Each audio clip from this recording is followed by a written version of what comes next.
Buenas tardes.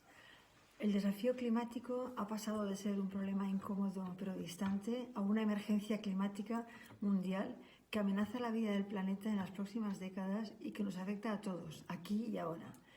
Las catástrofes relacionadas con el clima se han multiplicado por 5 en los últimos 50 años. Este verano, sin ir más lejos, las inundaciones en Alemania y Bélgica, los incendios forestales en el Mediterráneo, en Siberia, en Canadá y las olas de calor en todas partes nos lo han recordado. Este mes también los tornados en Estados Unidos y el tifón en Filipinas son otros ejemplos de los muchos casos de desastres naturales vinculados al cambio climático. Estos ejemplos son numerosos y la evidencia es abrumadora hasta para los negacionistas. Kioto, París, Madrid, Glasgow son conferencias del clima donde se han negociado varios compromisos que amplían y desarrollan la Convención Marco de las Naciones Unidas sobre el Cambio Climático de 1992. Estos compromisos tienen como objetivo establecer límites a los distintos países sobre sus emisiones de gases de efecto invernadero y definir un mecanismo de actuación que evalúe el cumplimiento de cada uno para conseguir estos objetivos. Por eso uno puede preguntarse, ¿por qué la COP26? ¿No tenemos ya suficientes reuniones sobre el cambio climático? La respuesta es que el desafío es de tal magnitud que lo logrado es importante, pero todavía no es suficiente. He tenido la suerte de haber participado en la COP26 de Glasgow y personalmente el poder participar y observar en primera línea las negociaciones de la COP26 ha sido toda una experiencia. El acontecimiento ha generado grandes expectativas porque ha sido la primera reunión presencial en temas medioambientales que se ha realizado en el contexto de la pandemia. La COP26 tuvo que ser pospuesta un año debido al COVID. Y por otro lado, el retorno de Estados Unidos al Acuerdo de París y por lo tanto a la mesa de negociación también ha marcado una nueva etapa para la acción global en defensa del clima, puesto que Estados Unidos junto con China es una de las economías más contaminantes del planeta. La COP26 fue un evento multitudinario en el que participaron 196 países y alrededor de 30.000 personas.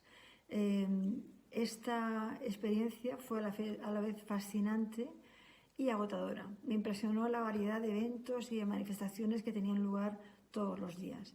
Había una parte de la conferencia o del recinto que se llamaba la Zona Azul, donde se celebraban las principales reuniones de negociación, donde estaban los líderes mundiales y también donde había muchísimas charlas sobre temas climáticos. Y por otro lado había la Zona Verde, que era un espacio abierto al público, donde se realizaban actos, exposiciones, talleres y charlas que promueven el diálogo y la concienciación sobre el cambio climático. La COP daba la impresión de que había varias COPs al mismo tiempo, dentro y fuera del recinto. Yo, por mi parte, participé en un evento organizado por la Unión Europea sobre el Pacto Climático Europeo, que se llamaba How to Listen, How to Talk and How to Act, and How to Bring the Citizens' Voice to COP26. Este evento se realizó con representantes de la Comisión Europea y con otros embajadores del Pacto Climático Europeo, y en él explicamos esta iniciativa que aspira a movilizar a la ciudadanía en el desarrollo del Pacto Verde Europeo. En mi opinión, la COP26 es una prueba de que está surgiendo una nueva forma de diplomacia internacional que refleja las realidades del siglo XXI, marcado por nuevos desafíos globales que carecen de instituciones internacionales eficaces y que requieren un nuevo sistema de gobernanza mundial que vaya más allá de los estados. El protagonismo de los jóvenes, de las autoridades regionales y locales, la presencia del sector privado y del mundo académico y científico contribuyeron a la enorme riqueza y diversidad de la COP, reivindicando al mismo tiempo esa sensación generalizada de urgencia.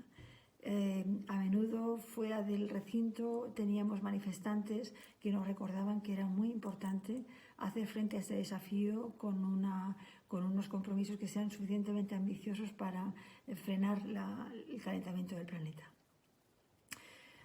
También es interesante destacar el peso creciente que tuvieron los países emergentes como China e India, que reivindicaron su derecho al desarrollo a lo largo de las negociaciones. Al mismo tiempo, considero que la Unión Europea demostró una vez más su liderazgo, compartido con otros países como Estados Unidos o China, cuyo papel es cada vez más importante. La Unión Europea, con el Pacto Verde Europeo, tiene un modelo muy robusto para desarrollar unas políticas medioambientales que sean capaces de contemplar un desarrollo económico que respete los límites, los recursos naturales del planeta y que también tenga unos objetivos muy ambiciosos en materia de cambio climático. Por otro lado, es importante también destacar que para los países y poblaciones más vulnerables, esta COP26 era a veces una cuestión de vida o muerte. Por ejemplo, los países de África subsahariana o las pequeñas islas del Pacífico se tienen que enfrentar a auténticos desafíos, a veces hasta de supervivencia. Y en ese sentido, la reivindicación de la justicia climática en la COP26 tuvo mucho eco. Algunos clasifican o consideran la COP26 como un éxito, otros la consideran como un desastre, pero yo personalmente creo que el encuentro reflejó unas altas expectativas, pero también el resultado de ese encuentro supuso una mezcla de ambos, una mezcla de éxito y de fracaso. Hay que tener en cuenta que no es fácil llegar a un consenso en una negociación de 196 países con intereses y voluntades muy diferentes. Es toda una hazaña haber logrado un acuerdo entre tantos países que recoge avances importantes, aunque no sean suficientes. Y ello en un contexto internacional muy difícil, en un contexto de pandemia, en un contexto también en el que el multilateralismo está en un periodo de crisis. Por eso creo que es importante resaltar también los logros más importantes del Acuerdo de Glasgow y luchar porque estos avances se cumplan y también que generen una dinámica de cada vez una ambición creciente. Entonces, ¿cuáles son los logros del Acuerdo de Glasgow, en mi opinión? Bueno, en primer lugar, se ha mantenido el objetivo de 1,5 grados centígrados como límite para el aumento de la temperatura del planeta, aunque, como dijo el presidente de la conferencia, Alok Sharma, el pulso de este objetivo es muy débil y los compromisos actuales nos llevan a un aumento que excede los 2 grados centígrados a finales de este siglo. O sea que es muy importante seguir en la brecha, seguir luchando por reducir al máximo el aumento de las temperaturas. En segundo lugar, el acuerdo también reconoce la creciente importancia de la adaptación y se establece un programa de trabajo para conseguirlo. El acuerdo promete más dinero para que los países en vías de desarrollo se adapten al cambio climático. En tercer lugar, el acuerdo refleja el compromiso de reducir el uso del carbón y acabar con las subvenciones para los combustibles fósiles. Esto es un logro importante porque es la primera vez que se alude directamente a estos combustibles y a la necesidad de reducir al máximo su impacto en nuestro medio ambiente y en el cambio climático. El texto sobre el uso del carbón acabó siendo modificado a petición de India, que fue apoyada por China para reemplazar la frase en inglés phase out por phase down. Esto fue una sorpresa de último momento que hizo pensar que el acuerdo llegaría a tambalearse, pero finalmente con este último compromiso se llegó a salvar el acuerdo. En cuarto lugar, el acuerdo de Glasgow reconoce el principio de pérdida y daño, que es un término muy importante para los países más vulnerables. En este sentido, el acuerdo da un paso más y hace operativa la red de Santiago, que es una red destinada precisamente a transformar este principio en en actividades concretas y de esta forma esta red de Santiago ha sido dotada de los medios adecuados. En quinto lugar, se han desarrollado las reglas sobre mercados de carbono y de transparencia del Acuerdo de París, el famoso artículo 6, y ello evidentemente contribuye a una mejora sustancial en la aplicación de dicho acuerdo y representa la culminación de unas largas negociaciones que son muy importantes para lograr que el Acuerdo de París tenga el cumplimiento necesario. Otro logro importante, sobre todo para los países más vulnerables, es que el acuerdo anima a las instituciones financieras internacionales a considerar la vulnerabilidad de los países frente al cambio climático a la hora de conceder apoyo financiero a los que más lo necesitan.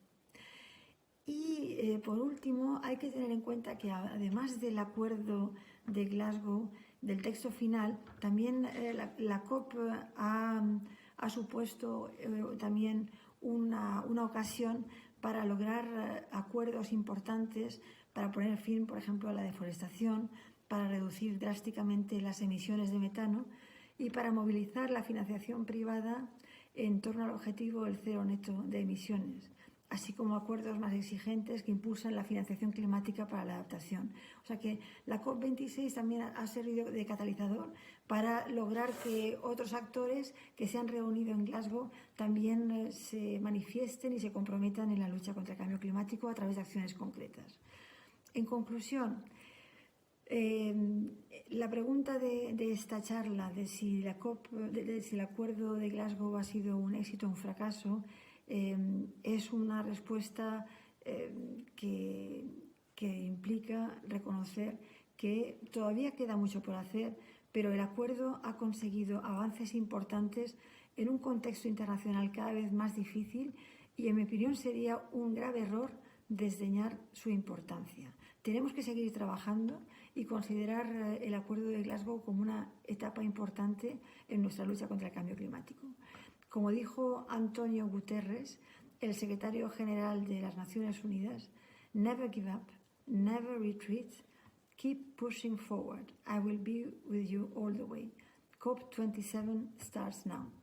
O sea que ánimo, no perdamos la esperanza, la COP27 ya ha comenzado. Tenemos que seguir trabajando para conseguir limitar el aumento de las temperaturas y luchar con eficacia contra el cambio climático. Muchas gracias.